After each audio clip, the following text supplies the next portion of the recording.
कहानी की शुरुआत होती है और हमें एक छोटे बच्चे के रोने की आवाज सुनाई देती है जो कि बहता हुआ कहीं जा रहा होता है और वहाँ पे बैठी हुई कुछ डीमन उसे देख रही होती हैं और एक डीमन गर्ल तो उसकी टोकरी के साथ लिपटी हुई होती है और उसके साथ पानी में बहते हुए आगे की तरफ जा रही थी। उस बच्चे के गले में एक जेट पेंडेंट होता है जिसकी वजह से वहाँ पे मौजूद जितनी भी डार्क एनर्जी होती है वो उसके ज्यादा करीब नहीं जा पाती, ना ही वो डार्क एनर्जी उस बच्चे को हर्ट कर पाती है। मगर वो डार्क एनर्जी उस बच्चे का पीछा करते हुए जा रही होती है और फिर अगले सीन में हमें दिखाया जाता है कि वो बच्चा एक विलेज में पहुंचता है जहां एक आदमी उसे पानी से निकालकर अपने घर में ले आया था। वो लोग कहते हैं कि आखिर ये बच्चा है कौन? मास्टर ने तो कहा था कि अंधेरा होने से पहले ही घर वापस आ जाया करो, मगर ये लड़का तो अंधेरा होने तक भी बाहर मौजूद था। समझ में नहीं आ रहा कि आखिर इसने बाहर कैसे सरवाइव किया है। तो दूसरा बंदा कहता है कहीं ये भी एक मॉन्स्टर तो नहीं बन चुका। मगर वहाँ पे मौजूद तीसरा बंदा जो कि गूंगा होता है वो इशारों की जबान में उसके पेंडेंट की तरफ इशारा करते हुए कहता है कि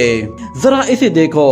वो मॉन्क उसकी बातों को ट्रांसलेट करते हुए कहता है कि इसके गले में जो पेंडेंट है ये सेम टू सेम वैसा ही है जैसा कि हमारे विलेज के स्टेचू में है। ये स्टोन असल में डार्कनेस को दूर भगाता है। ये सुनकर वो लोग कहते हैं कि हाँ ऐसा हो सकता है कि ये जेट पेंडेंट ही इसके सर्वाइवल की वजह हो। मगर वो छोटा बच्चा कंटिन्यूसली रोए जा रहा होता है जिसकी वजह से वहाँ पे मौजूद तीसरा बंदा कहता है कि तुम लोग अपनी बकवास बंद करो, मैं इस बच्चे को उठाकर बाहर फेंक रहा हूँ। ये कहते ही वो जोर से टेबल पर अपने दोनों हाथ मारता है जिससे वो बच्चा ऊपर उछल जाता है और भी ज्यादा जोर से रोने लगता है और वो आदमी फिर उसे उठाकर दूर फेंकने लगता है। मगर वहाँ पर एक और बंदा आ जाता है जो कि उसे बाहर गिरने से पहले ही पकड़ लेता है और कहता है कि क्या तुम लोग पागल हो गए हो? इतने में अचानक फिर वहाँ पर एक और बंदा आता है जो कि अपनी आंखों पे पट्टी बांधे हुए होता है। वो उन लोगों से कहता है कि अक्सर लोग ऐसे बच्चों को जंगल में छोड़ देते हैं क्योंकि वो लोग उन्हें पाल नहीं सकते और वैसे भी यहाँ पे हमारे अपने खाने पीने के लाले पड़े हुए हैं, हम लोग इस बच्चे को कैसे पालेंगे?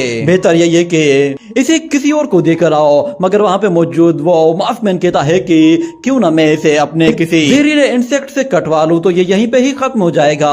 ये कहने के बाद हम देखते हैं कि एक सेंटीपेड उसके बिल्कुल करीब पहुंच जाता है। मगर अचानक से वहाँ पर एक लेडी आती है जो कि उस सेंटीपेड का काम तमाम कर देती है और उनसे कहती है कि इस बच्चे से अपने हाथ दूर हटाओ, मेरे पास एक गाय है जिससे मैं इस बच्चे को दूध पिला सकती हूँ। और वो उन लोगों से भी कहती है कि मुझे तुम लोगों की सपोर्ट की कोई जरूरत नहीं। जिसके बाद वो विलेज जिसके बाद हमें दिखाया जाता है कि वो बच्चा उस ओल्ड लेडी के रूम में होता है और एक जगह सोया हुआ होता है। अचानक से वहाँ पर एक डार्क एनर्जी आ जाती है जो कि आहिस्ता आहिस्ता उस बच्चे की तरफ आगे बढ़ रही थी और उस ओल्ड लेडी का ध्यान किसी और चीज की तरफ था और उस एनर्जी के अंदर से बड़े बड़े हैंड्स बाहर निकलते हैं जो कि उस बच्चे की तरफ आगे बढ़ने लगते हैं। मगर इतने में वो लेडी अपनी सुई से धागा खींचती है तो वो धागा उन हाथों में फंसता है और वो हाथ वापस से पीछे हट जाते हैं और वो लेडी उस सुई धागे से किसी चीज को सीकर पूरी तरह से बंद कर देती है। जिसके बाद हमें दिखाया जाता है कि वो किसी और चीज को नहीं बल्कि एक औरत के जिस्म को सी रही थी और फिर वो वापस से अपने उस बच्चे को उठाकर सब लोगों के पास लेकर जाती है। वो मॉन्क जैसे उसे उठाता है तो वो छोटा बच्चा उसके ऊपर ही सोसू कर देता है और वो बच्चा फिर उसके हाथ से निकलकर सीधा पानी की गहराइयों में जा रहा होता है तो वहाँ पर एक जायंट मछली होती है जो कि उसे खाने वाली थी। मगर वो बच्चा वहाँ से निकलकर बाहर ऊपर की तरफ चला जाता है और उस पत्ते के ऊपर से नीचे गिरते हुए वो वापस से जमीन पे आ जाता है तो उसे अपने सामने बहुत सारे कीड़े मकोड़े दिखाई देते हैं, यहाँ तक के बड़े बड़े सांप और बिच्छू भी मौजूद थे और एक बिच्छू तो उसे डंक मारने की कोशिश करता है मगर वो बच्चा तो उसके डंक से ही लिपट जाता है। इसी तरह चलते चलते वो बच्चा पहाड़ के किनारे पर आ पहुंचता है जहाँ वो सब लोग उसे देखकर बिल्कुल हैरान रह जाते हैं। वो बच्चा जैसे उस पहाड़ से नीचे कूदता है तो सबके बिल्कुल 12 से बच जाते हैं और उनमें से एक बंदा तो उसे बचाने के लिए फौरन से दौड़ पड़ता है और हमें दिखाया जाता है वो बच्चा हंसते मुस्कुराते हुए सीधा नीचे की तरफ जा रहा था। उसे इस चीज की कोई परवाह नहीं थी कि वो कहाँ जा रहा है। इतने में एक ईगल उसे आकर पकड़ लेती है और उसे अपने घर की तरफ लेकर जा रही थी। मगर अचानक से वहाँ पर एक बंदा उसे बचाने के लिए आता है तो वो खुद ही उसकी आंखों पे जोर से उंगलियां मारकर उसे नीचे गिरा देता है और वो चील उसे उठाकर वापस से अपने घोंसले में ले जाती है जहाँ उसके बड़े बड़े बच्चे होते हैं और वो उसे खाने की कोशिश करते हैं। मगर वो बच्चा उन अंडों के साथ लुढ़कता लुढ़कता नीचे गिर जाता है और हमें दिखाया जाता है कि वो बच्चा आहिस्ता आहिस्ता बड़ा होना शुरू हो जाता है।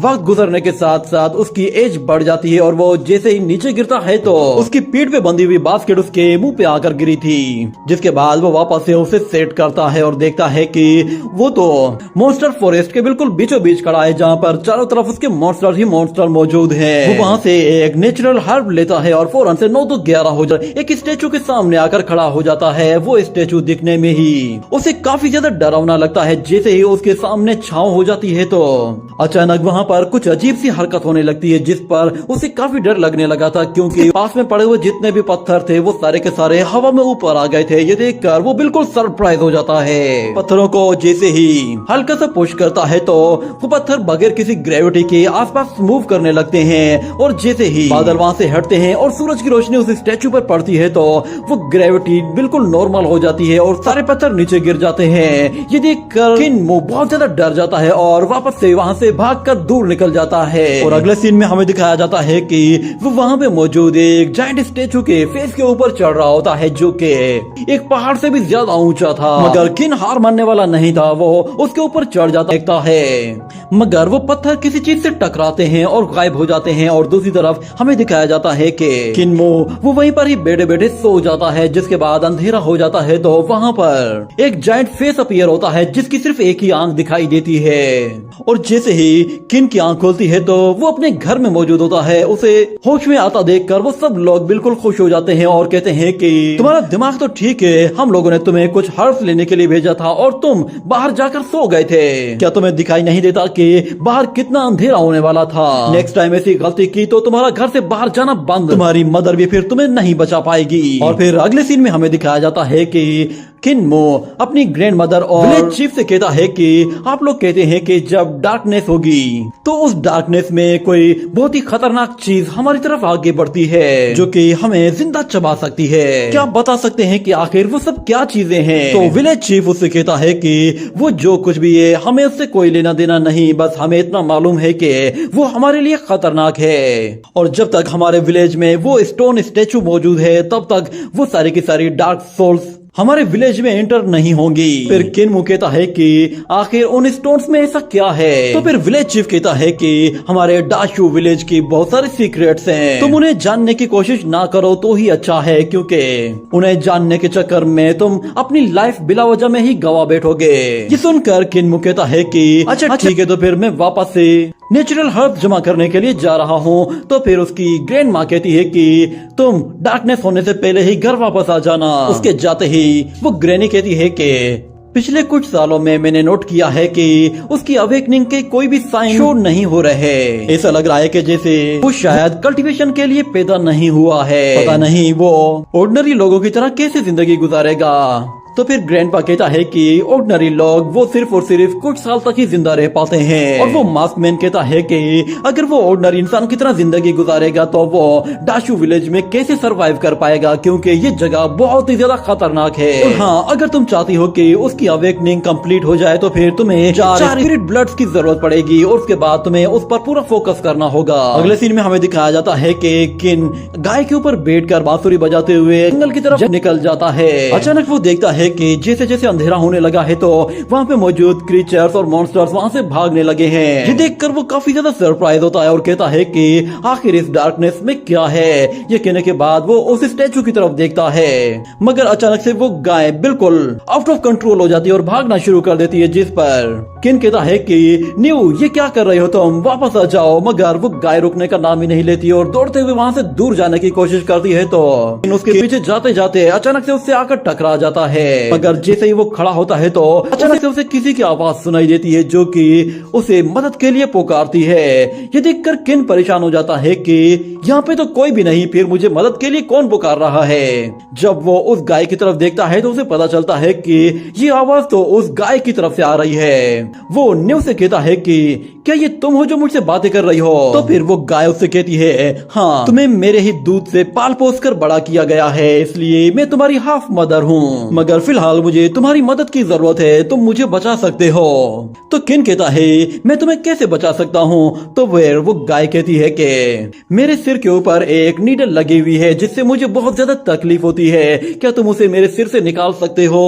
इसे निकालने में मुझे तकरीबन 11 साल लग गए हैं, मगर अभी तक मैं इसे नहीं निकाल पाई। मगर किन जब उस नीडल को देखता है तो वो कहता है कि इसे देखकर तो ऐसा लग रहा है कि जैसे ये नीडल मेरी ग्रैंडमा ने यहाँ पे चुबाई है। मगर फिर न्यू कहती है कि ये क्या कर रहे हो बच्चे, क्या तुम मुझे 11 साल का ये सिला दे रहे हो कि तुम एक नीडल मेरे हेड से नहीं निकाल सकते। ये कहकर वो उसे इमोशनल ब्लैकमेल करने लगती है, जिस पर किन मान जाता है और वो उसके फोरहेड पर उस नीडल को निकालने के लिए अपना हाथ उसकी तरफ आगे बढ़ाकर उसे जैसे ही खींचता है तो उस नीडल के अंदर से खून निकल आता है, जिस पर किन थोड़ा सा डर जाता है। मगर न्यू की आंखें अचानक से घूम जाती हैं और वो वहीं पर ही धड़ाम करके नीचे गिरती है। ये देखकर किन बहुत ज्यादा परेशान हो जाता है कि ये सब क्या हो गया। वो न्यू से उठने के लिए कहता है मगर उसे होश नहीं आता। किन परेशान हो जाता है कि आखिर उसकी मदर के साथ हुआ क्या है, वो होश में क्यों नहीं आ रही और ऊपर से उसके पेट में ये अजीब सी हरकत क्या हो रही है। देखते ही देखते उस गाय के पेट के अंदर से एक हाथ बाहर निकलता है जो कि बिल्कुल इंसानों के हाथ जैसा होता है। ये देखकर वो और भी ज्यादा डरने लगता है और फिर अचानक से किसी के हंसने की आवाज सुनाई देती है। वो आवाज एक लड़की की थी। वो हंसते हुए कहती है कि फाइनली 11 साल तक मुझे इस किन के अंदर लॉक करने के बाद मुझे आजाद बॉडी के अंदर कैद थी। और वो अपनी आजादी पर बहुत ही ज्यादा खुश होती है, मगर जब उसकी नजर किन पर पड़ती है तो वो फौरन से उसके पास आती है और कहती है कि तुम्हें तो मैं आज मारूंगी, क्योंकि ये सब कुछ तुम्हारी वजह से हुआ है। अगर तुम पैदा ना हुए होते तो मुझे कभी भी वो ओल्ड लेडी इस स्किन के अंदर 11 साल तक कैद ना करती। ये कहते ही वो उस पर जैसे ही हमला करती है तो किन खुद को बचाने की कोशिश करता है, मगर वो लड़की उसे पकड़कर उठाकर दूर फेंकती है, जिसकी वजह से उसके कंधे पर हल्की सी चोट लग जाती है। और वो उस लड़की से कहता है कि आखिर कौन हो तुम और तुम मुझे पालने के लिए काऊ क्यों बनी हुई थी। तो फिर वो ओल्ड लेडी उसे बताती है कि मैं शान लॉन्ग सिटी के लॉर्ड की वाइफ हूँ। ये कहते हुए वो उस पर फिर से अटैक करती है और एक लात मारकर जोर से उठाकर दूर फेंकती है और फिर उस पर अपने पंजे से वार करती है, जिससे वो बाल बाल बचता है। मगर वो लड़की फिर उसे गले से पकड़कर ऊपर उठा लेती है और कहती है कि उस ओल्ड लेडी ने मुझे बेवकूफ बनाकर मुझे एक काऊ में कन्वर्ट कर दिया। मैंने 11 साल उसके पेट के अंदर गुजारे हैं, मैं भला तुम्हें इतनी आसानी से कैसे जाने दे सकती हूँ। ये कहने के बाद वो अपने हाथों से यहीं पे ही दफन कर दूंगी। ये कहते ही वो उसे मारने ही वाली होती है कि अचानक से किन को पीछे कुछ नजर आता है। वो कहता है कि ग्रैंड माँ मुझे बचाइए। ये सुनकर वो लड़की डर के मारे पीछे देखती है तो किन उसे जोर से लात मारकर पीछे धकेल देता है और वो लड़की सीधा एक मॉन्स्टर फ्लावर के मुंह में चली जाती है, जिसकी वजह से वो फ्लावर उसे निगलने की कोशिश करता है और किन वहां से 9 तो 11 हो जाता है। इतने में वो लड़की अपनी पॉइजनस एनर्जी का इस्तेमाल करते हुए उस पूरे के पूरे फ्लावर को ही डिस्ट्रॉय करके रख देती है और उसे किन पर बहुत ही ज्यादा गुस्सा आने लगता है, जिसके बाद वो फौरन से अपने रियल फॉर्म में आने लगती है। हमें दिखाया जाता है कि उस लड़की के चारों तरफ एक जायंट स्नेक की स्पिरिचुअल बॉडी आ जाती है और वो बहुत ही ज्यादा गुस्से में आ गई थी, तो उसकी पावर बहुत ज्यादा बढ़ चुकी थी। जैसे ही वो किन पर हमला करने की कोशिश करती है तो अचानक से हमें दिखाया जाता है वहां पर ग्रैंडपा क्वाना पहुंचता है, जो कि उसे आते ही फौरन से उस स्नेक गर्ल से बचा लेता है और हमें वहां पर वो ग्रैनी भी दिखाई देती है। वो आते साथ ही उस स्नेक गर्ल से कहती है कि सुनो सिटी लॉर्ड की वाइफ, तुम आज तक जिंदा इसीलिए हो क्योंकि मैंने तुम्हें जिंदा रखा हुआ है। तुमने अगर इस बच्चे को दूध न पिलाया होता तो मैंने तुम्हें 11 साल पहले ही मार दिया होता। जरा एक मर्तबा सोचो, अगर ये बच्चा ना होता तो क्या तुम अब तक जिंदा होती। तुम्हारे पास जो जिंदगी है वो इसकी वजह से है। वो स्नेक गर्ल कुछ कहने की कोशिश करती है, मगर ग्रैनी एक नीडल उसके सिर के आर पार कर देती है, जिससे उस स्नेक गर्ल का काम वहीं तमाम हो जाता है। और वो ग्रैनी उससे कहती है कि तुमने बिल्कुल गलत मेथड यूज किया है आया था, बल्कि मुझे तो तुम्हारी जैसी औरतों से बहुत ज्यादा हमदर्दी थी। तुमने गलत मेथड चुन लिया, तुमने मेरे ही बच्चे को मारने की कोशिश की है, जिसकी वजह से अब मुझे मजबूरन तुम्हें मारना पड़ा है। और फिर ग्रैंडपा क्वान किन से कहता है कि तुम्हें अभी भी मार्शल आर्ट का कोई भी एक्सपीरियंस नहीं है। इस दुनिया में ताकतवर राज करता है और कमजोर गुलाम बनकर रहता है। ये कहने के बाद वो वहाँ पे मौजूद उस लड़की को और उस गाय की बॉडी को उठाकर वापस पानी में दे फेंकता है और फिर किन से कहता है कि जरा इस बिग वॉइड को देखो, ये दुनिया बहुत बड़ी है। मगर ग्रैनी कहती है कि आज मेरे बच्चे की अवेकनिंग का दिन है। ये सुनकर किन कहता है कि क्या मेरी अवेकनिंग? तो फिर ग्रैनी कहती है कि हाँ, आज तुम्हारी अवेकनिंग का दिन है, इसीलिए आज तुम्हें हमारे साथ चलना है। उनके जाने के बाद हमें दिखाया जाता है वहाँ पर वही डार्कनेस आ जाती है जो कि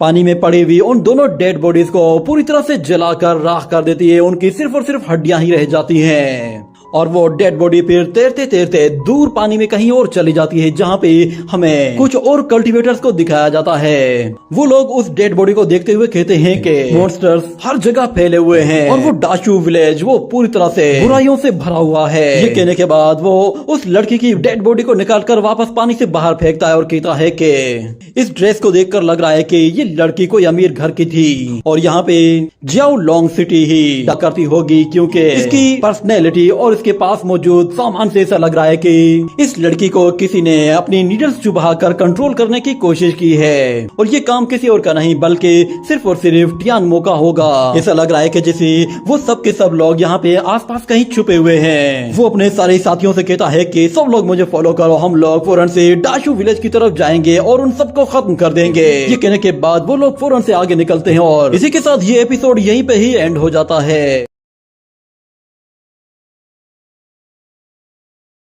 तो जैसा कि लास्ट एपिसोड में हम लोगों ने देखा था कि किनमो वो एक गाय के साथ बाहर जाता है, मगर वो गाय असल में एक स्नेक गर्ल होती है जो कि कई साल तक उस गाय के भेष में उसके साथ मौजूद थी। मगर अब वो उसे मारना चाहती थी क्योंकि उसकी वजह से ही वो कई साल तक गाय की स्किन के अंदर कैद थी। वो उसे मारने के लिए अपना पूरा जोर लगा देती है, मगर किनमो उसे किसी तरह एक फ्लावर के अंदर धक्का दे देता है जो कि उसे निकलने की कोशिश करता है, मगर वो स्नेक गर्ल खुद को बहुत ही आसानी से उस फ्लावर से बचा लेती है और फिर किन पर हमला करने के लिए आती है। तो अचानक से वहाँ पर उसका ग्रैंडपा ग्वान और ग्रैनी आ जाते हैं जो कि उस स्नेक गर्ल को पूरी तरह से खत्म कर देते हैं और उसे उठाकर पानी में फेंक देते हैं। तो पानी में वो लाश फौरन से सड़ जाती है, उसके जिस्म में सिर्फ और सिर्फ हड्डियां रह जाती हैं और फिर हमें दिखाया जाता है कि वही डेड बॉडी पानी में तैरते हुए बहुत ही दूर निकल जाती है, जहां पर हमें कुछ कल्टीवेटर्स को दिखाया गया था। वो उस डेड बॉडी को देखते ही पहचान जाते हैं कि ये पास के एक शहर से ही बिलोंग करने वाली कोई अमीर लड़की है। और वो कल्टीवेटर अपने साथियों से कहता है कि चलो आज हम लोग इन लोगों को नहीं छोड़ेंगे, तुम सब लोग मेरे पीछे आओ। और फिर दूसरी तरफ हमें दिखाया जाता है विलेज चीफ उस मास्कमैन से कह रहा होता है कि क्या तुम लोगों ने अज़ूरा ड्रैगन, वर्मिलियन बर्ड और व्हाइट टाइगर और ब्लैक टर्टस की स्पिरिट्स को ढूंढ लिया है? तो वो मास्कमैन कहता है कि हमें वो सारे स्पिरिट बीस्ट तो नहीं मिले, मगर हमें उनके डिसेंडेंट्स मिले हैं। इनकी मदद से भी हम लोग स्पिरिचुअल कल्टीवेशन को एक्टिवेट कर सकते हैं। किनमो देखता है कि वहाँ पर उस मॉन्क के हाथ में वो अज़ूरा ड्रैगन होता है और दूसरे बंदे के हाथ में एक खूंखार व्हाइट टाइगर था, जिसे डरकर वो वहाँ से जैसे आगे जाता है तो उसे वहाँ पर एक वर्मिलियन बर्ड दिखाई देता है जिसे जंजीरों से बांधा हुआ होता है। और इसी तरह जैसे ही वो आगे बढ़ता है तो आगे उसे ब्लैक टार्टस दिखाई देता है, जिसे देखकर वो थोड़ा सा डर जाता है। तो उसका अंकल कहता है कि ठीक है तुम आगे जाओ। वो लोग उन चारों के चारों स्पिरिट बीस्ट का एसेंस यूज करते हुए कुछ कोल्ड्रोन के अंदर एक ऐसा स्पिरिचुअल सूप बनाते हैं कि जिससे वो किनमो की अवेकनिंग को किसी तरह सक्सेसफुल बना सके। और इसके लिए वहाँ पर मौजूद उसका एक ग्रैंडपा एक पेंटिंग के जरिए एक बहुत बड़ा स्क्रोल क्रिएट करता है। उस स्क्रोल में बहुत सारी चीजों की पिक्चर्स बनी हुई होती हैं और उसके साथ बहुत सारे पैटर्न्स भी थे। ये देखकर किनमो कहता है कि ये सब तुम लोग क्या कर रहे हो? तो फिर विलेज चीफ कहता है कि असल में ये लोग तुम्हारी हेल्प कर रहे हैं। और हमें दिखाया जाता है वो मास्कमैन फिर वहाँ पर सूप बनाने की कोशिश करता है, जिसके अंदर वो चारों के चारों स्पिरिट बीस्ट का एसेंस मिला देता है। लोग किनमो की पावर्स को एक्टिवेट करने के लिए उसे 4 एलिमेंट से बना हुआ सूप पिलाना चाहते थे, जिससे उसके अंदर दबी हुई पावर्स एक्टिवेट हो सकती हैं। उस काम के लिए वो सब लोग उसकी मदद कर रहे थे। उन लोगों ने अपने सारे के सारे सूप बनाकर रेडी कर लिए थे। अब बारी थी किनमो के पीने की।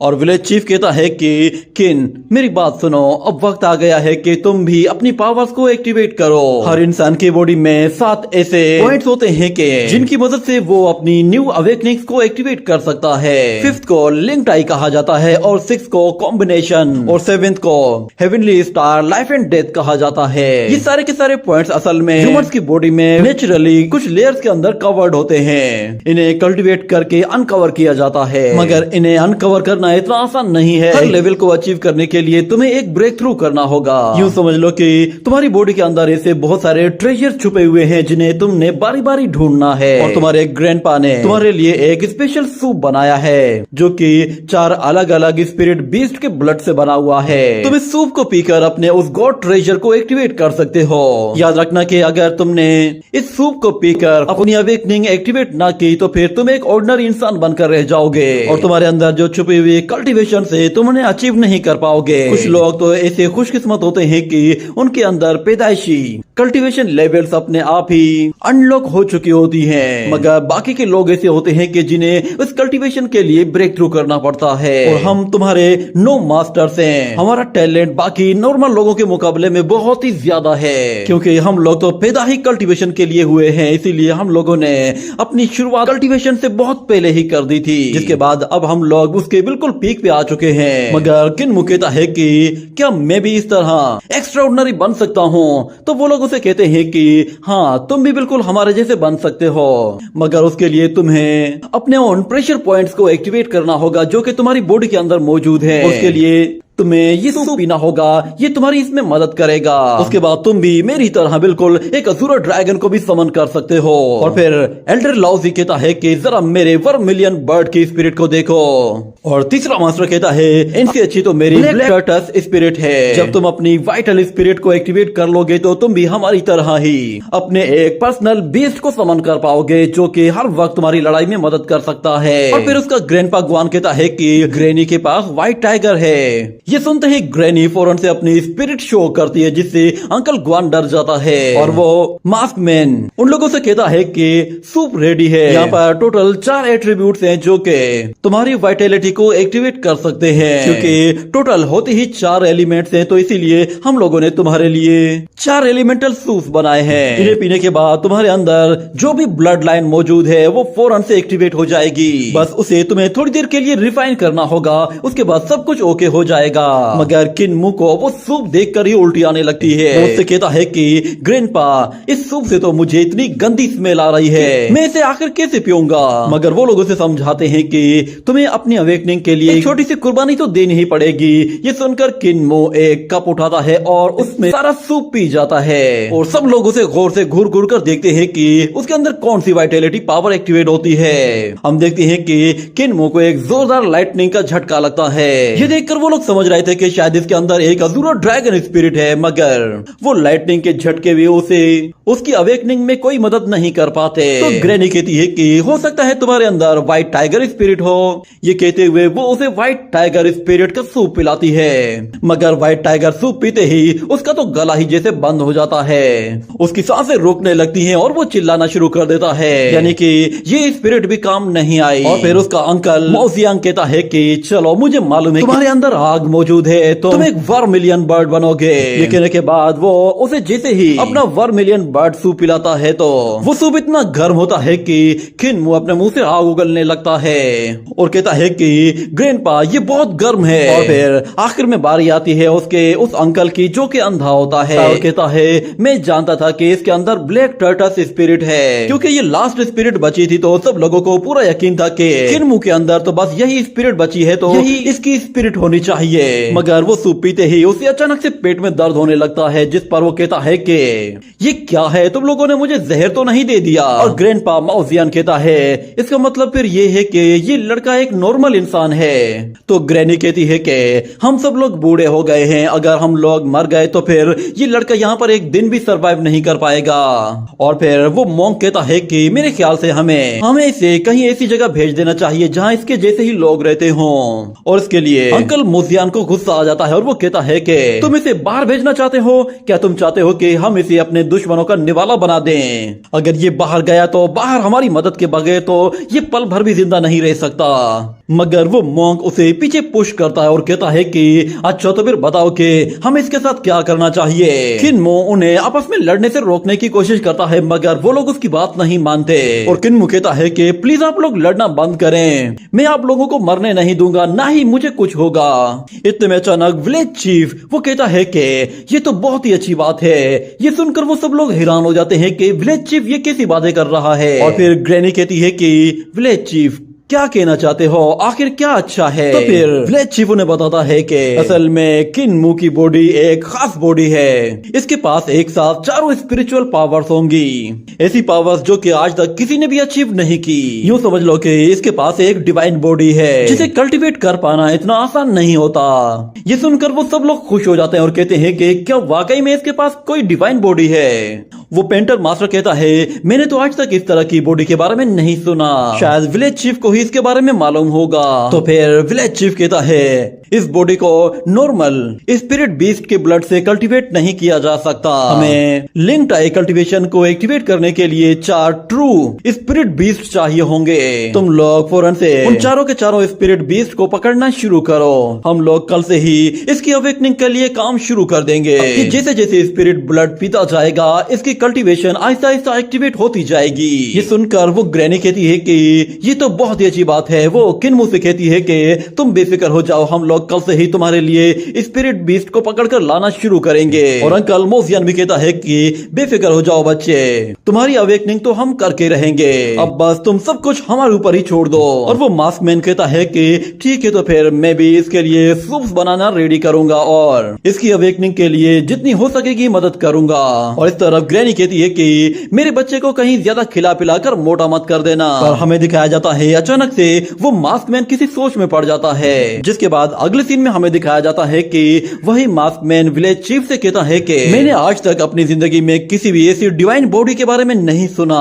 हम सब लोग एक साथ ही बड़े हुए हैं और हम सब एक साथ ही मर जाएंगे, मगर ये बच्चा अकेला रह जाएगा। इसीलिए मुझे लगता है कि आपका ये झूठ ज्यादा देर तक नहीं चलने वाला, एक ना एक दिन ये सबको पता चल जाएगा। मगर विलेज चीफ कहता है कि हमें किन्मू को ये बिलीव दिलाना होगा कि उसके पास एक डिवाइन बॉडी है। मगर मास्कमैन कहता है कि तुम उसे बेवकूफ मत बनाओ, तुम उसे इस तरह तो मरवा दोगे, वो बस एक ऑर्डिनरी लड़का है। मगर विलेज चीफ कहता है मैं जानता हूँ कि वो एक नॉर्मल लड़का है, मगर उसकी किस्मत सबसे ज्यादा खास है। मुझे लगता है कि वो हम सबसे भी ज्यादा एक्स्ट्राऑर्डिनरी बनेगा। हम लोग अपनी स्पिरिट्स के साथ जो काम कर सकते हैं वो बगैर स्पिरिट के भी कर सकता है। और फ्यूचर में ऐसा जरूर होगा कि वो खुद अपनी कल्टीवेशन का रास्ता ढूंढ निकालेगा और फिर जब उसे रास्ता मिल जाएगा तो वो खुद ब खुद अपनी इमोर्टैलिटी के सफर पर निकल जाएगा। ये सुनकर वो मास्कमैन हैरान हो जाता है और कहता है क्या इमोर्टैलिटी? तो फिर विलेज चीफ कहता है हाँ, उसके लिए इमोर्टैलिटी हासिल करना कोई बड़ी बात नहीं, क्योंकि किस्मत उसके साथ है। अगले सीन में हमें दिखाया जाता है कि वो मास्कमैन जो कि एक फार्मिस्ट था, वो अगले ही दिन से उसके लिए सूप बनाना तैयार कर देता है और उसे पीने के लिए देता है। उस सूप से उसे बहुत ही ज्यादा स्मेल आ रही होती है, मगर ग्रैंडपा को गुस्से में देखकर वो फौरन से उस सूप को पी जाता है। सूप पीने के बाद उसे उल्टी आने लगती है क्योंकि उसका टेस्ट बहुत ही ज्यादा गंदा होता है। मगर फिर वो ग्रैंडपा कहता है तुम्हें ये पूरा का पूरा सूप पीना है। ये कहते हुए वो पूरा का पूरा कोल्ड्रोनी उसे दे देता है और कहता है कि तुम्हें ये सारी की सारी पावर्स की जरूरत पड़ेगी। ये कहने के बाद वो खुद नीडल्स बाहर निकाल लेता है। और दूसरी तरफ हम देखते हैं कि किन्मू जैसे ही वो सारा का सारा सूप पी लेता है तो अचानक से उसके हाथ पैर फूलना शुरू हो जाते हैं। देखते ही देखते एक गुब्बारे की तरह फूलकर हवा में उड़ने लगता है और उसका ग्रैंडपा जैसे ही उसे नीडल चुभाता है तो उसकी बॉडी से सारा गैस निकलने लगता है, जिसकी वजह से वो एक गुब्बारे की तरह यहाँ वहाँ उड़ना शुरू कर देता है। ये देखते ही उसका ग्रैंडपा फौरन से उसे पकड़कर उसकी सारी की सारी हवा निकाल देता है। और फिर ग्रैंडपा मोजियन भी वहाँ पे आ जाता है और वो उस मार्क्समैन से कहता है कि तुमने इसे एक दिन के अंदर बहुत ही ज्यादा स्पिरिट ब्लड पिला दिया है, अब मेरी बारी है। वो किन्मू का हाथ पकड़कर उसे अपने साथ ले जाता है और हमें ग्रैंडपा मोजियन के बारे में बताया जाता है कि उसकी स्वॉर्डमैनशिप बहुत ही ज्यादा लाजवाब है। वो अपनी स्वॉर्ड से इतने अटैक्स कर सकता है कि वो 1 मिनट में ही अपने दुश्मन के छोटे छोटे टुकड़े कर देता है। उसे वहाँ पर देखकर किन्मू कहता है कि थोड़ा मुझे संभल कर रहने की जरूरत है, मगर क्योंकि वो मेरे ग्रैंडपा हैं तो मुझे इतनी उम्मीद है कि वो मुझे ज्यादा हर्ट नहीं करेंगे और आज से पहले उन्होंने कभी भी मुझ पे ज्यादा गुस्सा भी नहीं किया है। ये सोच सोच कर ही वो खुश हो रहा होता है कि अंकल मोजियन के साथ प्रैक्टिस करके मजा आएगा। और फिर उसका अंकल उसे जैसे ही चैलेंज करके बुलाता है तो फौरन से किन अपना वो नाइफ लेकर उस पर हमला करने के लिए जाता है और हमें दिखाया जाता है कि उसका ग्रैंडपा जिसकी बॉडी का निचला हिस्सा था ही नहीं, वो बगैर निचले हिस्से के ही बहुत ही आसानी के साथ उसके साथ फाइट कर रहा होता है। किन्मो उस पर बहुत सारे अटैक्स करता है मगर उसका भी कोई फायदा नहीं होता। उसका अंकल बहुत ही ज्यादा फास्ट और बहुत ही ज्यादा ताकतवर था और देखते ही देखते वो अपने नाइफ से बहुत ही पावरफुल फायर क्रिएट करता है और उड़ते हुए बहुत ही फास्ट स्पीड से उस पर आकर जैसे हमला करने की कोशिश करता है तो किन्मो बिल्कुल हैरान सा रह जाता है क्योंकि उसके ग्रैंडपा ने 1 सेकंड के अंदर ही उस पर दर्जनों अटैक कर दिए थे और उसके सामने मौजूद वो लकड़ी का पोल छोटे छोटे सिलाइस की तरह उसके हाथ पर आकर गिरता है। मगर ये लड़ाई यहाँ पे रुकने वाली नहीं थी। वो लोग अपनी लड़ाई को कंटिन्यू करते हैं जिसमें अंकल मोजियान उसकी जमकर धुलाई करना शुरू कर देता है। किन्मो अपना पूरा जोर लगाने के बावजूद भी उसका कुछ भी नहीं बिगाड़ पाया था। यहाँ तक कि अंकल मोजियान की बॉडी का तो आधा हिस्सा था ही नहीं मगर उसके बावजूद भी वो उसे छू तक नहीं पा रहा था और मोजियान जब अपनी फायर नाइफ का इस्तेमाल करता है तो उससे किन्मो की बॉडी में आग लगने लगती है जिस पर वो कहता है कि जितना अटैक हमारा फास्ट होगा उसके अंदर एनर्जी भी उतनी ही स्ट्रांग होगी। ये कहते ही वो बहुत ज्यादा जोश में आ जाता है और किन से कहता है कि तुम्हारा नाइफ जितना ज्यादा फास्ट चलेगा तुम्हारे नाइफ में मौजूद एनर्जी उतनी ही ज्यादा फैलती जाएगी, इसीलिए अपने नाइफ को जलने दो क्योंकि यही अल्टीमेट एनलाइटमेंट होती है। ये कहते हुए वो अपने उन नाइफ से बहुत ही पावरफुल एनर्जी वेव अटैक करना शुरू कर देता है जो कि बहुत ही ज्यादा होते हैं। उसके अटैक से हमें दिखाया जाता है कि बादलों के भी 2 टुकड़े हो जाते हैं। किन्मो कहता है कि ग्रैंडपा की अल्टीमेट स्वॉर्डमैनशिप की ये पावर है, सच में ये तो लाजवाब है। मगर अचानक से वो मॉन्क पीछे आ जाता है और कहता है कि लगता है कि तुम्हारे अंकल का चाकू काम नहीं कर रहा, तुम मेरे साथ चलो, मैं तुम्हें बॉक्सिंग की प्रैक्टिस कराता हूँ। अगले सीन में हमें दिखाया जाता है कि किन उस मॉन्क के साथ उसके घर में आता है तो किन कहता है कि ग्रैंडपा मुझे लगता है कि शायद आपको कॉफिन बनाने में ज्यादा इंटरेस्ट है तो आप मेरे साथ जरा नरमी से पेश आएंगे। और उसे याद आता है कि ग्रैंडपा हमेशा से उससे बहुत ज्यादा प्यार करते थे और अब भी वो उसके साथ ज्यादा सख्ती नहीं बरतेंगे। मगर देखते ही देखते उस मॉन्क के रिएक्शन ही चेंज हो जाते हैं और वो कहता है कि ट्रेनिंग में कोई किसी का सगा नहीं होता। ये कहते ही वो उसे एक जोर से पंच मारता है जिसकी वजह से किन्मो सीधा एक कॉफिन के अंदर जाकर गिरता है और फिर ग्रैंडपा उससे कहता है कि तुमने जो नाइफ स्किल्स सीखे हैं वो सिर्फ और सिर्फ मैजिक स्किल्स हैं मगर मैं तुम्हें पंचिंग स्किल्स सिखाऊंगा जो कि थंडर पंचेज होंगे। ये कहने के बाद हमें दिखाया जाता है कि किन्मो एक ही पंच के साथ हवा में ऊपर आ जाता है और वो कहता है कि बचपन में तो ग्रैंडपा कहा करते थे कि ये पंचिंग स्किल्स तो बेसिक है मगर लगता है कि शायद अब वो बिल्कुल सीरियस हो गए हैं। वो मेरे ऊपर अपनी एट्रीब्यूट पावर को यूज कर रहे हैं। वो जैसे ही वापस से नीचे आकर गिरता है तो ग्रैंडपा उसे अपने हाथों से होल्ड कर लेता है और फिर ग्रैंडपा से कहता है कि आप एक हाथ के साथ कैसे पंचेस प्रैक्टिस कर सकते हैं। तो ग्रैंडपा कहता है कि मेरा एक हाथ 1000 हाथों के बराबर है। ये कहने के बाद वो उसे अपनी पावर शो करता है और दिखाता है कि उसके पीछे कुछ स्पिरिचुअल हैंड्स होते हैं जो कि हमेशा फाइट में उसकी मदद करते हैं। और ग्रैंडपा कहता है कि मैं लोगों को सिर्फ एक दिखाता हूँ और मारता 10 हूँ, चलो अब आ जाओ आकर अटैक करके दिखाओ।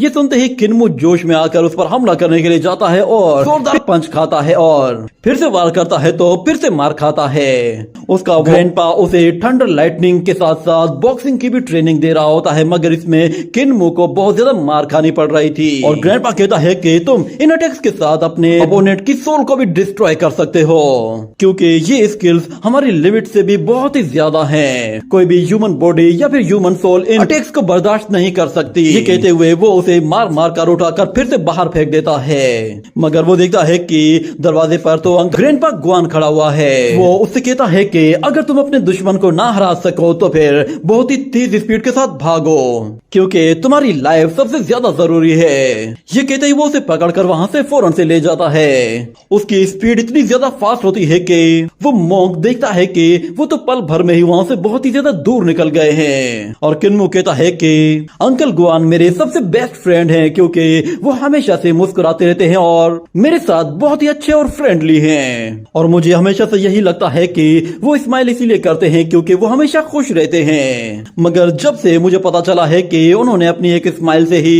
एक बंदे को मार डाला था तब से मुझे डर लगने लगा है कि उनकी ये स्माइल रियल है या फिर फेक है। मगर फिर वो अपने ग्रैंडपा से कहता है कि बताओ कि आपके अंदर कौन सी मैजिकल पावर है। तो ग्रैंडपा कहता है कि क्या तुम्हें अभी भी पता नहीं चला, मेरी पावर्स मेरी टांगों में है। ये कहते ही वो उसे बुलेट स्पीड के साथ उठाकर वहां से बहुत ही दूर ले जाता है।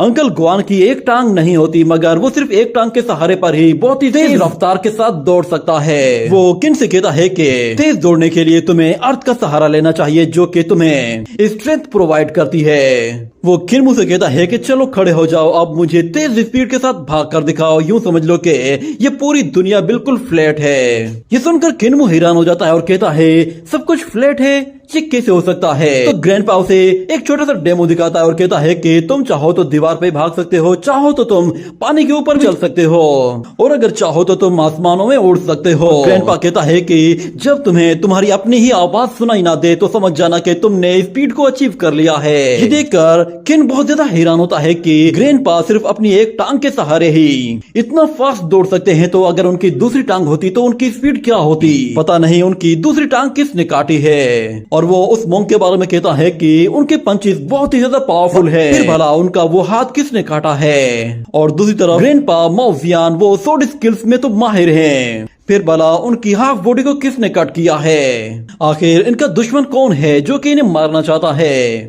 मगर फिर वो कहता है कि क्योंकि मेरे पास एक डिवाइन बॉडी है तो फिर मुझे अब उनसे भी ज्यादा स्ट्रॉन्ग बनना होगा। हो सकता है कि शायद मैं उनके जितना भी स्ट्रॉन्ग ना बन पाऊं, मगर मैं इतना तो स्ट्रॉन्ग बनना ही चाहूंगा कि मैं उन सब लोगों को प्रोटेक्ट कर सकूं। ये कहते ही वो फिर से प्रैक्टिस करने के लिए जाता है, मगर विलेज चीफ उसे रोकता है और कहता है कि तुमने पहले ही अपनी बॉडी में मौजूद सारी एनर्जी कंज्यूम कर ली है, पहले जाओ और थोड़ा सा आराम कर लो। अगले सीन में हमें दिखाया जाता है कि वो ग्रैंडपा के रूम में आकर उसके सामने बैठ जाता है और फिर ग्रैंडपा के बारे में कहता है कि ग्रैंडपा हमारे विलेज चीफ हैं जिनके पास सबसे ज्यादा नॉलेज है, वो जो कुछ भी कहते हैं वही सच होता है। मगर फिर ग्रैंडपा उससे कहता है कि तुम बचपन से ही ये वाले गाइडिंग स्किल्स प्रैक्टिस कर रहे हो, ये ट्रेनिंग स्किल्स मैंने स्पेशली तुम्हारे जैसे लोगों के लिए ही बनाए हैं। तुम इस ट्रेनिंग की मदद से अपनी वाइटल एनर्जी को सर्कुलेट कर सकते हो, इसे डिवाइन बॉडी डानगोंग कहते हैं। ये सुनकर किन्मू हैरान हो जाता है और कहता है कि डानगोंग डिवाइन बॉडी क्या होती है? सुनने में तो ऐसा लग रहा है कि जैसे ये बॉडी बहुत ही ज्यादा ताकतवर होगी। तो उसका ग्रैंडपा कहता है कि तुम बेफिक्र हो जाओ, जैसे ही तुम ब्रेक थ्रू कर लोगे तुम फौरन से अपनी 3 डांगोंग डिवाइन बॉडी को अचीव कर लोगे, उसके बाद तुम इस दुनिया में सबसे स्ट्रॉन्ग कल्टिवेटर बन जाओगे। मगर फिर अगले ही सीन में हमें दिखाया जाता है कि वो एक और ग्रैंडपा के साथ प्रैक्टिस कर रहा होता है, जो कि बोल नहीं सकता, मगर वो बहुत ही ज्यादा सख्त होता है क्योंकि उसके पास ब्लैक स्मिथ स्किल्स होते हैं। और वो दूसरा ग्रैंडफादर जो कि पेंटिंग करना जानता है, वो बेचारा सुन नहीं सकता। और मेरा दूसरा ग्रैंडपा जो कि देख नहीं सकता, मगर वो हमेशा से ऐसे ही शो ऑफ करता है कि जैसे उसे हर एक चीज क्लियरली दिखाई देती है। ये सब लोग इंजर्ड होने के बावजूद भी इतनी ज्यादा हार्ड वर्क कर रहे हैं। मैं इन लोगों को ऐसे ना उम्मीद नहीं कर सकता, चाहे कुछ भी हो जाए वो डिवाइन बॉडी मुझे हर हाल में अचीव करनी ही है। और उसके लिए वो एक से बढ़कर एक सूप पीता है जिससे उसे जोरदार झटके लगने लगते हैं, मगर उसके बावजूद भी वो रुकने का नाम नहीं लेता। उसकी विल पावर बहुत ही ज्यादा स्ट्रॉन्ग होती जा रही थी, मगर वो हर सूरत में डिवाइन बॉडी को अचीव करना चाहता था, तो इसके लिए वो डट जाता है और अपने सारे के सारे ग्रैंडफादर्स के स्किल्स को सीखने की कोशिश करता है। भले ही वो उसमें फेल हो जाता है, मगर वो हार नहीं मानता।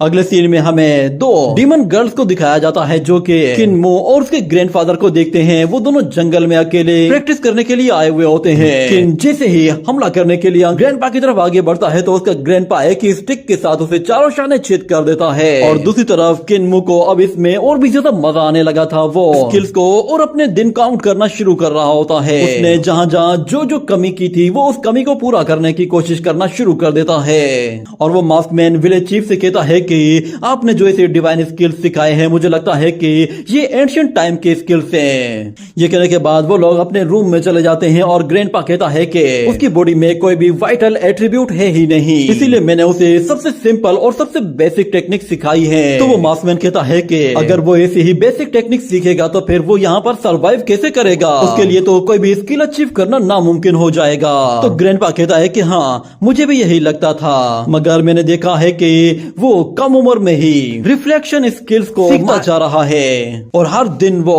4 पॉइंट्स आगे बढ़ता जा रहा है। और मैं देख सकता हूँ कि उसकी वाइटलिटी वो इतनी ज्यादा स्ट्रॉन्ग हो चुकी है कि उस पर अब किसी तरह के एट्रीब्यूट का कोई भी असर नहीं होने होने वाला। यही वजह है कि हम लोग उसकी अवेकनिंग में नाकाम हो गए थे। ये सुनकर वो ग्रैंडपा कहता है कि आखिर इसकी वाइटैलिटी कितनी ज्यादा स्ट्रॉन्ग है। तो विलेज चीफ कहता है कि इसकी वाइटैलिटी स्पिरिचुअल पावर के मुकाबले में 50% ज्यादा स्ट्रॉन्ग है। ये सुनकर वो दूसरा मास्टर हैरान हो जाता है कि क्या 50% वाइटैलिटी ज्यादा है। इसका मतलब तो फिर ये है कि आगे चलकर ये अपनी पावर्स को एक्टिवेट करेगा, क्योंकि इसकी वाइटैलिटी तो मेरी वाइटैलिटी से भी ज्यादा है। वो फिर से विलेज चीफ से कहता है कि मुझे बताइए कि आखिर ये कितनी लिमिट तक जा सकता है, क्या ये हमारे जितना पावरफुल बन सकता है। तो ग्रैंडपा कहता है कि मैं खुद भी ये नहीं जानता कि उसकी लिमिट्स क्या है, मगर मैं इतना जानता हूँ कि ये लड़का दुनिया में इकलौता ऐसा लड़का है जो कि डाओ यिन गोंग को एक्सट्रीम लेवल तक लेकर जा सकता है। इनके सारे के सारे ग्रैंडफादर उसे एक अवेकनिंग सेरेमनी में लेकर आ जाते हैं, जहाँ वो उसकी सोल अवेकनिंग करना चाहते थे। और उसके लिए वो लोग अलग अलग तरह के एट्रीब्यूट्स की पावर्स को इकट्ठा करते हैं, जो कि अलग अलग स्पिरिट बीस्ट से ली गई होती है। उन सारे स्पिरिट बीस्ट के एसेंस को एक जगह मिलाकर उनसे एक सूप बनाया जाता है और उसे 4 अलग अलग हिस्सों में बांट दिया जाता है, जो कि अलग अलग एट्रीब्यूट पावर्स के लिए होते हैं। मगर हमें दिखाया जाता है कि उन सूप को पीने के बावजूद भी मुझे इनकी पावर्स एक्टिवेट नहीं हो पाती, जिस पर वो सब लोग समझ जाते हैं कि ये एक ऑर्डिनरी लड़का है, इसलिए ये कभी भी कल्टीवेशन नहीं कर पाएगा। बेहतर है कि हम लोग इसे यहाँ से बाहर निकाल देते हैं ताकि बाहर जाकर ऑर्डिनरी लोगों के साथ अपनी जिंदगी गुजारे। मगर वहाँ पे मौजूद उसका सबसे बड़ा ग्रैंडपा जो कि विलेज चीफ है, वो कहता है कि नहीं, इसकी बॉडी सबसे ज्यादा खास है। ये एक डिवाइन बॉडी है जो कि हर तरह की एट्रीब्यूटिक पावर को अचीव कर सकती है, मगर इसे एक्टिवेट करने के लिए ज्यादा रिसोर्सेज की जरूरत पड़ेगी और हमें इसे और भी ज्यादा टाइम देना पड़ेगा ताकि ये अपनी अवेकनिंग को जल्द से जल्द कंप्लीट कर ले। और हमें दिखाया जाता है उसके सारे के सारे ग्रैंडपा उसकी ट्रेनिंग शुरू कर देते हैं और अपने स्किल्स उसे सिखाने की कोशिश करते हैं। और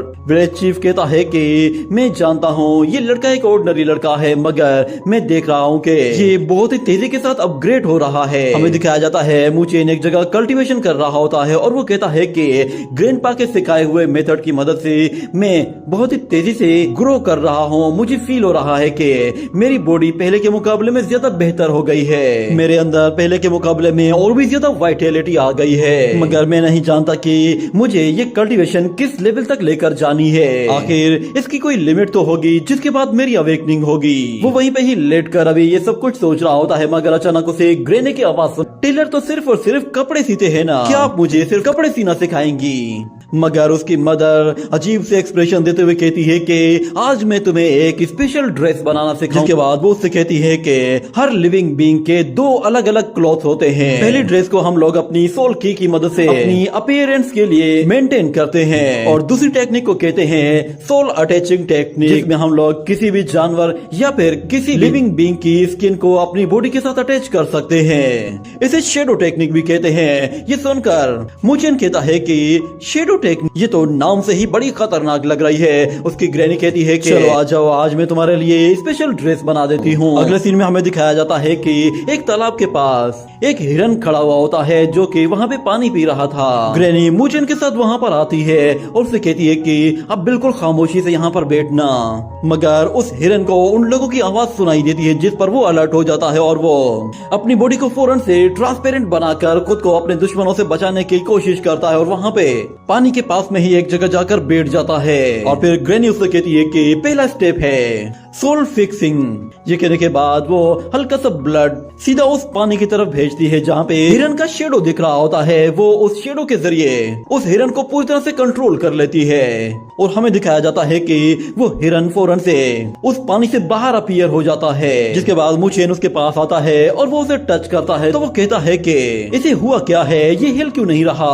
तो फिर ग्रैनी कहती है कि अभी थोड़ी देर पहले जो मैंने सोल फिक्सिंग टेक्निक यूज की थी उससे मैंने इसे पूरी तरह से कंट्रोल कर लिया है। मगर फिर मुचेन को वहाँ पर हिरन का रिफ्लेक्शन दिखाई देता है जिस पर वो कहता है कि ग्रैंडमा, आखिर आपने इसके रिफ्लेक्शन पर ही हमला क्यों किया है। तो ग्रैंडमा कहती है कि मैं इसकी मूवमेंट को रोकना चाहती थी। ये एक बहुत ही खास टेक्निक होती है जिसकी वजह से हम लोग किसी भी शेडो को पकड़कर उसकी रियल बॉडी को मूव करने से रोक देते हैं। ये कहने के बाद फिर वो अगला स्टेप शुरू करती है और उसे बताती है कि ये दोनों एनर्जीज जब एक साथ कंबाइन हो जाती हैं तो ये किसी भी जिंदा कर देती है। और हाँ, जैसे ही हम लोग इसकी सोल को कंट्रोल करेंगे तो इसकी बॉडी और इसकी स्पिरिट सब कुछ हमारे कंट्रोल में आ जाएगा। और फिर वो उसे बताती है कि इस हिरन की बॉडी के अंदर 7 अलग अलग स्पिरिट्स मौजूद होती हैं जो कि इसकी की और ब्लड को सर्कुलेट करने में मदद करती है।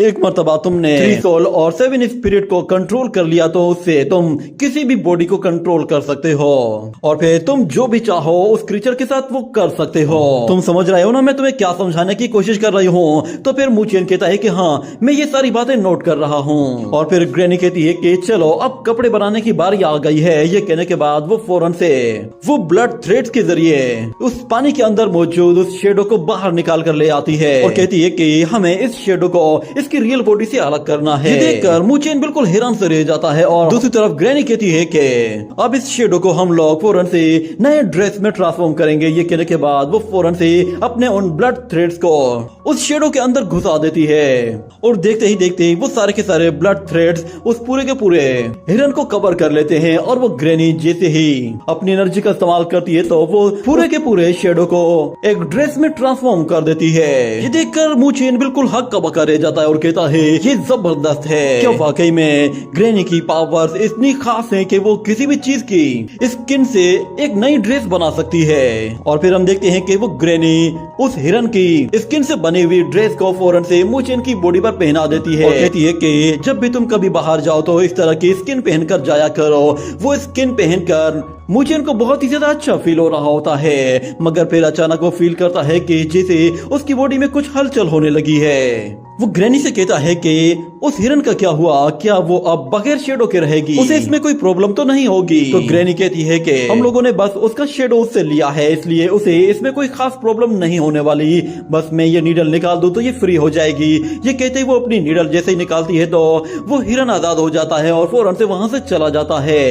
और फिर ग्रैनी कहती है कि उसका शेडो उसे बहुत जल्द वापस मिल जाएगा मगर मुचेन देखता है कि उस स्किन में अजीब सी एनर्जी फील होने लगी है। देखते ही देखते उसकी बॉडी के पीछे से एक बहुत बड़ी पूंछ निकल आती है और मुचेन की बॉडी पूरी तरह से ट्रांसफॉर्म होना शुरू हो जाती है। देखते ही देखते वो सेम उसी तरह के ही हिरन में ट्रांसफॉर्म होने लगा था। जिसके बाद अगले सीन में हम देखते हैं वो पूरी तरह से ट्रांसफॉर्म हो चुका होता है मगर इस पर वो बहुत ज्यादा खुश भी होता है कि ये टेक्निक सच में बहुत ही ज्यादा लाजवाब है। वो घूमते फिरते वापस अपनी ग्रैनी के पास आ जाता है और कहता है आपने सच में आज मुझे बहुत ही अच्छे स्किल्स सिखाए हैं। मगर ग्रैनी को फिर कोई आवाज सुनाई देती है जो कि एक आदमी की होती है। वो कहता है कि अच्छा तो तुम सोल लॉकिंग टेक्निक को यूज कर रही हो जिससे तुम डेविल्स को क्रिएट करती हो। इस टेक्निक को तो असल में शेडो मैजिक इल्यूजन कहते हैं। सोचा नहीं था कि इतनी दूर किसी ऐसे शख्स को देखूंगा जो कि मैजिक स्पेल को यूज कर सकता होगा। उन लोगों को वहां पर देखकर ग्रैनी कहती है कि ये कौन लोग हैं और ये इतनी दूर तक कैसे आ गए। इतने में हम देखते हैं कि वो मास्टर फौरन से अपना एक कदम आगे बढ़ाते ही स्पेस स्किप करते हुए उसके पास आ पहुंचता है और कहता है कि मुझे पता है कि डिमोनिक कल्ट थी। ये बात सुनकर मुचेन थोड़ा सा डर जाता है और दूसरी तरफ वो मास्टर कहता है कि तुम्हारा ये सोल लॉकिंग स्किल एक विल स्किल है जिसकी मदद से तुम किसी भी लिविंग बीइंग की सोल को लॉक करके उसकी चमड़ी उधेड़ देती हो। मैंने तुम्हें पकड़ने के लिए अपने बहुत सारे डिसेंडेंट्स को भेजा था मगर उनमें से बहुत से लोगों को जिसे फेंग शेन यू ने एस्टेब्लिश किया है और हमारा लीजियांग सेक्ट वो साउथ साइड का सबसे फेमस सेक्ट है क्योंकि हमारे सेक्ट को यान कांग खुद से असिस्ट करती है और उसे कर रहे हो बल्कि तुम लोग यहाँ पर एविल स्किल्स को भी यूज कर रहे हो जो कि सच में एक बहुत ही बड़ा और सीरियस सिन है। अगर आज मैंने तुम्हें न मारा तो पता नहीं तुम आगे चलकर कितने लोगों को मारोगी। ये सुनकर मुचेन कहता है कि क्या ये लोग मेरी मदर को मारना चाहते हैं मगर फिर हम लोग देखते हैं कि ग्रैनी भी अपने स्किल्स का इस्तेमाल करते हुए अपने रेड थ्रेड्स को हर जगह फैला देती है। मगर फिर ग्रैनी मुचेन से कहती है कि ये लोग शायद मेरे मेथड्स के बारे में कुछ भी नहीं जानते इसीलिए ये लोग मुझे मारना चाहते हैं मगर मैं चाहती हूँ कि तुम मेरी बात को समझो। मैं इन्हें थोड़ी देर के लिए डिस्ट्रैक्ट करने की कोशिश करती हूँ और तुम फौरन से भागना शुरू कर देना। ये सुनते ही मुचेन फौरन से वहाँ से भागना शुरू कर देता है और दूसरी तरफ वो मास्टर कहता है कि लीजियांग सेक्ट के डिसाइपल्स ये लड़का भागने न पाए क्योंकि ये डेविल आगे चलकर हम लोगों के लिए बहुत बड़ी तबाही ला सकता है, इसे फौरन से खत्म कर दो। ये कहने के बाद हम देखते हैं कि वहाँ पे मौजूद कुछ डिसाइपल्स उसे मारने के लिए तैयार हो जाते हैं और वो लोग फौरन से उसका पीछा करना शुरू कर देते हैं। एक बंदा अपनी सोर्ड्स उसकी तरफ थ्रो करता है तो दो बंदे उन सोर्ड्स के ऊपर अपना पैर रखते हुए अपनी स्पीड को बढ़ा देते हैं और वो ग्रैनी उन लोगों के अटैक को रोकने की कोशिश करती है और उन सोर्ड्स को पकड़ती है मगर अचानक से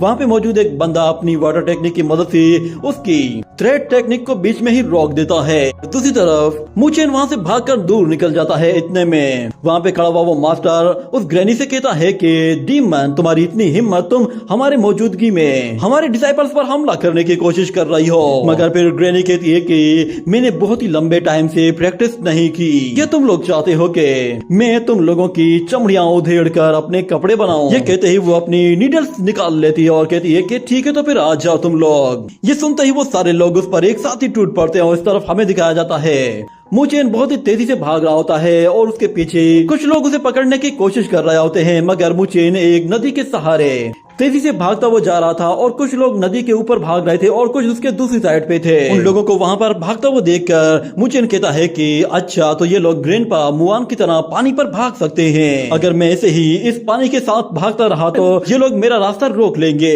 ये कहने के बाद वो अपनी डायरेक्शन चेंज करता है और हमें दिखाया जाता है ग्रैनी एक सोर्ड को अपने थ्रेड्स के साथ पकड़ लेती है और अपने पास आने वाले सारे के सारे सोल्जर्स को वापस से पीछे धकेल देती है। ग्रैनी के स्किल्स देखकर वो लोग बिल्कुल हैरान खड़े होते हैं और वो मास्टर कहता है कि इस ओल्ड ग्रैनी में सच में काफी दम है। लगता है कि इसे कंट्रोल करने में थोड़ा सा ज्यादा टाइम लगने वाला है। ये कहने के बाद वो फौरन से उसे मारने के लिए अपनी सोर्ड का इस्तेमाल करते ही फौरन से उस पर हमला करता है और इतने में ग्रैनी उसे देख लेती है और हमें दिखाया जाता है मुचेन को एक जोरदार धमाके की आवाज आती है, जिस पर वो समझ आता है कि वो ग्रैनी है। वो उनके साथ लड़ रही है, पता नहीं वो कब तक उनका मुकाबला करेगी। उनकी मदद के लिए मुझे फौरन से ग्रैंडफादर तक जाना पड़ेगा और उनके लिए मदद बुलानी पड़ेगी।